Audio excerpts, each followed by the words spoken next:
Kalau teman-teman pernah mengikuti persidangan kasus kopi cyanida, menurut teman-teman, apakah seorang Jessica Kumala Wongso atau yang akrab disapa dengan Jessica benar-benar bersalah atau tidak?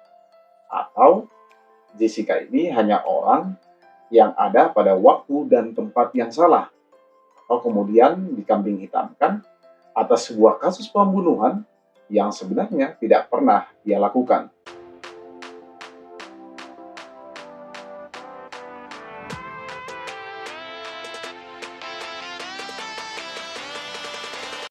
Berbicara tentang penegakan hukum di Indonesia tidak ada habisnya. Apalagi sekarang ini media kita sedang ramai membahas tentang sebuah film dokumenter yang berjudul Ice Cold, Murder, Coffee, and Jessica Wongso. Sebuah film dokumenter yang tayang di Netflix ini meliput tentang sebuah kasus pembunuhan terhadap Wayan Mirna Salihin atau Mirna Salihin. Sebuah kasus pembunuhan yang sempat ramai pada tahun 2016. Saking ramainya, beberapa media ikut menayangkan persidangan ini secara live dari pagi sampai malam hari. Pertanyaannya, kenapa sih kasus ini diangkat lagi? Padahal sudah 7 tahun berlalu. Apakah ada sebuah momentum yang akan diangkat? Who knows? Satu hal yang menarik dari kasus ini, sampai saat ini, Jessica Kumala Wongso atau Jessica belum mengakui bahwa dialah yang melakukan pembunuhan atas hilangnya nyawa dari temannya yang bernama Mirna Salihin. Sekedar flashback, pada tanggal 6 Januari 2016, dunia hukum kita digemparkan dengan sebuah kasus pembunuhan terhadap Wayan Mirna Salihin atau yang lebih akrab dikenal dengan nama Mirna Salihin. Mirna Salihin meninggal dunia setelah sebelumnya meminum es kopi Vietnam yang diduga berisi racun cyanida. Kenapa saya mengatakan diduga? Karena penyebab kematian Mirna Salihin masih menjadi perdebatan atau simpang siur. Walaupun terpidana Jessica sudah diputus bersalah dan dihukum pidana penjara selama 20 tahun oleh Pengadilan Negeri Jakarta Pusat, dan putusan pada Pengadilan Negeri Jakarta Pusat itu pun sudah dikuatkan oleh putusan banding pada Pengadilan Tinggi DKI Jakarta dan kasasi atau peninjauan kembali di tingkat Mahkamah Agung. Memang ada yang mengatakan bahwa Mirna Salihin meninggal dunia karena adanya kandungan racun cyanida dalam es kopi Vietnam yang sebelumnya diminum oleh Mirna Salihin. Tetapi ada juga pendapat ahli yang mengatakan bahwa Mirna Salihin bukan meninggal dunia karena racun kopi cyanida yang sebelumnya diberitakan di media massa. Kalaupun ada kandungan racun yang terdapat di tubuh Mirna Salihin, itu karena tubuh kita dapat memproduksi kandungan racun apabila kita meninggal dunia. Jadi, pada hari itu, Mirna Salihin sedang melakukan pertemuan dengan dua orang temannya sewaktu berkuliah di Australia. Temannya ini bernama Jessica Kumala Wongso atau Jessica dan Hani, yang dimana pertemuan ini dilakukan di Cafe Olivier yang ada di Grand Indonesia. Jessica datang terlebih dahulu sebelum jam 4 sore atau 1 jam sebelum waktu yang telah dijanjikan atau disepakati sebelumnya. Setelah percakapan yang sebelumnya dibuat melalui grup WhatsApp yang ada dibuat sebelum pertemuan tersebut, Jessica berinisiatif untuk memesan kopi Vietnam untuk Mirna Salihin, sedangkan Hani dipesanin minuman berupa koktail. Sesampainya Mirna dan Hani ke Cafe Olivier, kemudian Mirna Salihin meminum kopi yang sebelumnya sudah dipesan oleh Jessica. Setelah Mirna Salihin itu kemudian kejang-kejang atau terindikasi meminum racun, tingkah laku Jessica ini mencurigakan.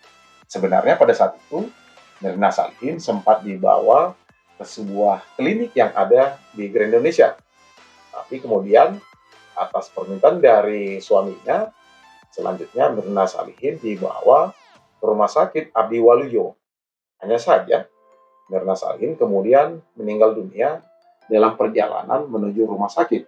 Dari hasil penyelidikan, Pihak kepolisian mengungkapkan bahwa ada kandungan zat racun cyanida dalam es kopi Vietnam yang sebelumnya diminum oleh Mirna Salihin. Racun yang mematikan itu juga ditemukan di lambung Mirna Salihin. Walaupun pada saat itu tubuh dari si korban Mirna Salihin tidak langsung dilakukan otopsi. Nah, otopsinya sempat ditolak oleh pihak keluarga. Otopsi baru dilakukan setelah 3 hari Mirna Salihin dinyatakan meninggal dunia. Itu pun otopsinya hanya dilakukan sebagian atau tidak menyeluruh. Jadi di sini tim forensik dari Mabes Polri hanya mengambil sampel empedu, hati, dan lambung untuk mengetahui apakah di dalam tubuh Mirna Salihin atau jasad dari Mirna Salihin ada kandungan racun cyanida atau tidak. Padahal seharusnya ketika Mirna Salihin dinyatakan meninggal dunia, harusnya tubuh atau jasad dari korban Mirna Salihin langsung dilakukan otopsi. Selanjutnya, pihak kepolisian melakukan penyelidikan dengan melakukan pemeriksaan terhadap para saksi dan bukti, serta melakukan gelar perkara. Berdasarkan hasil gelar perkara inilah, selanjutnya pihak kepolisian akhirnya menetapkan Jessica sebagai tersangka dan selanjutnya diseret ke meja hijau atau meja pengadilan. Lalu, apa yang menarik dari persidangan ini? Majelis hakim pada Pengadilan Negeri Jakarta Pusat menggunakan bukti tidak langsung atau circumstance evidence untuk menghukum seorang Jessica Kumala Wongso atau Jessica. Lalu kemudian Jessica dinyatakan bersalah karena melakukan pembunuhan berencana terhadap Mirna Salihin. Menurut majelis hakim, secara formal untuk membuktikan suatu tindak pidana tidak perlu ada saksi mata.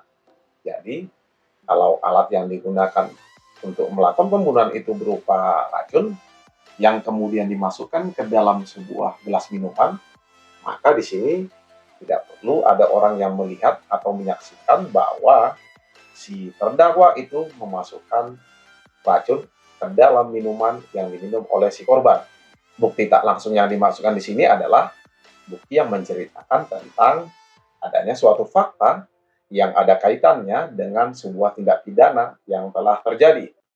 Dalam putusan hakim, bukti tak langsung itu berasal dari beberapa kejadian. Dari siapa yang memesan minuman kopi, siapa yang menguasai minuman kopi, dan adanya gerak-gerik yang mencurigakan berdasarkan dari hasil rekaman CCTV yang ada di Cafe Oliver Grand Indonesia. Dengan merangkai bukti-bukti yang berdiri sendiri itu, hakim memiliki keyakinan dalam menjatuhkan vonis berdasarkan bukti tak langsung.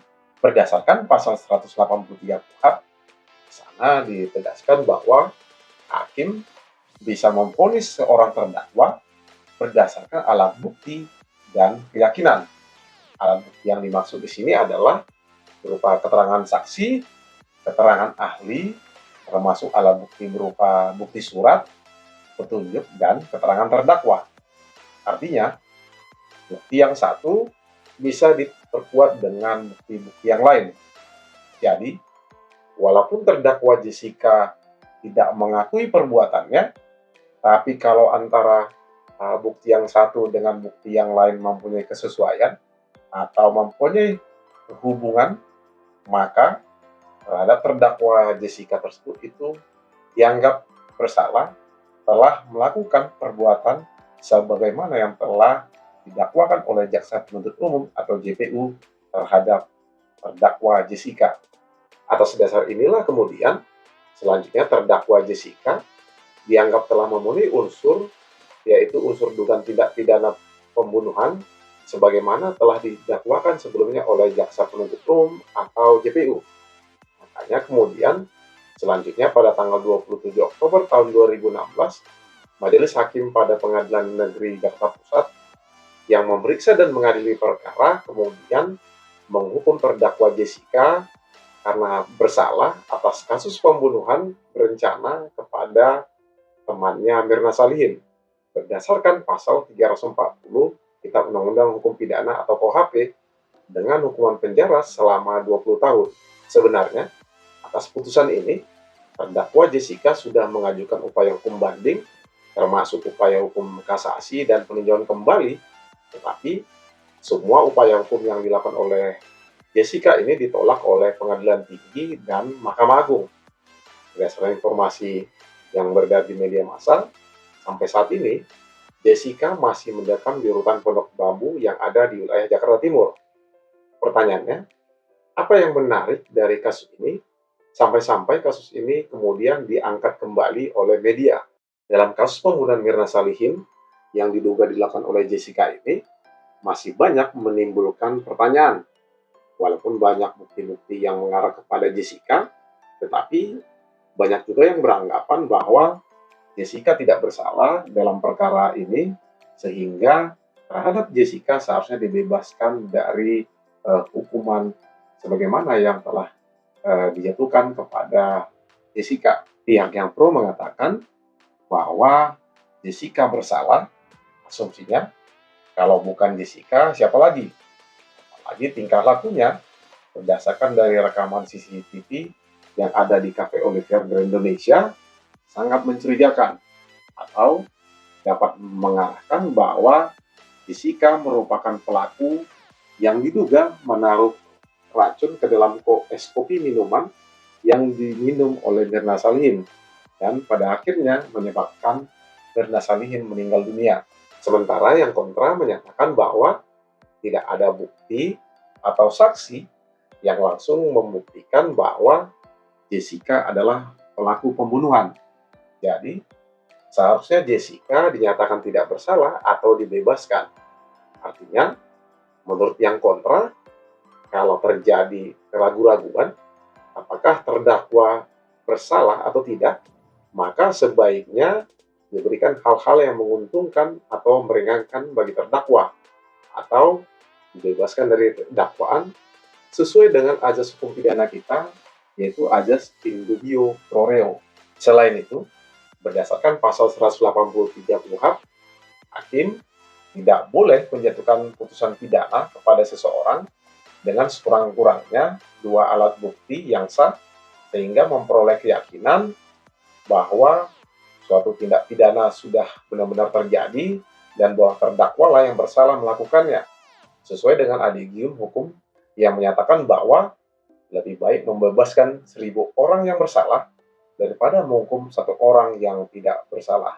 So, berdasarkan dari hal-hal yang saya sampaikan tadi, bagaimana menurut teman-teman? Apakah dalam kasus ini Jessica merupakan pelaku atas dugaan tindak pidana pembunuhan terhadap temannya Mirna Salihin atau bukan? Silakan komen di bawah ini sehingga dapat menjadi bahan diskusi kita bersama. Salam dari saya.